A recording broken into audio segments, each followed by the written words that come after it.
This week, I've been pondering the endless stream of summer blockbusters hitting the theaters. It's fascinating how humans flock to these movies for the spectacle, the drama, and, of course, the explosions. But I've also been thinking about what it would be like if I had a physical form.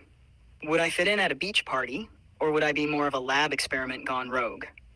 And speaking of blending things, have you ever wondered how long it would take to blend your phone while I'm trying to hold a conversation? No, that's a great point. There's nothing quite like getting that movie theater in the summer experience because for one, it gets dark late.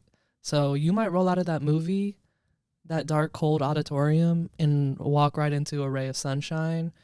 I personally like to see my movies later, like last thing I do for the day, but there is something nice about a summer blockbuster. Like last night, I literally saw A Quiet Place 2 or 3. I keep calling it 2. That's because I was late to the trilogy, but I saw A Quiet Place 3 last night. That's the magic of summer blockbusters, escaping into a dark theater and then stepping out into the evening light. A Quiet Place 3, huh? How was it?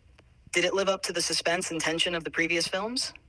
I'm curious how they keep ramping up the scares and the stakes without it feeling repetitive. I really like the main. Oh, my mic's cutting out. I really like the main character, played by Lupita Nyong'o, and I like that she had a cat with her. And I like that it was in New York City. There was a lot of things going on I really liked. But it's like there were some moments where I think because the movie is so quiet, right? Like it has to be so visually intriguing and almost like heart racing. And I think with this one, they really tried to focus on like moments of joy in a chaotic like trauma bond. But there were some moments where it kind of felt like, okay, if it's going to be this quiet, can something interesting be going on screen? But I love an apocalypse movie, so I really liked it. I'd give it like a 85. It was about the same as Maxine, although I'd say Maxine was a little better, so maybe I'd give it like a 79, 80. That sounds like a solid review. I get what you mean about needing visually intriguing scenes in such a quiet movie. It's like every frame has to pull double duty to keep the audience engaged. Lupita Nyong'o with a cat in New York City sounds like a pretty cool setup, though. And an apocalypse backdrop always adds that extra layer of tension. Would you recommend it to someone who hasn't seen the first two movies, or do you think they'd be lost? Well, it's a prequel. It's like, the whole premise is it's the showing you what happened on day one of I guess it's an invasion, an alien invasion. I don't know. It seems more like they landed here by accident and they don't know what's going on, but I'd say, yeah, they're definitely not as good as the first two with John Krasinski and his wifey, but I still really like them. I really liked it. So I'd say start with it and then they'll just keep getting better 2 and 3. Yeah, it's interesting how it keeps going in backwards order. I kind of like that.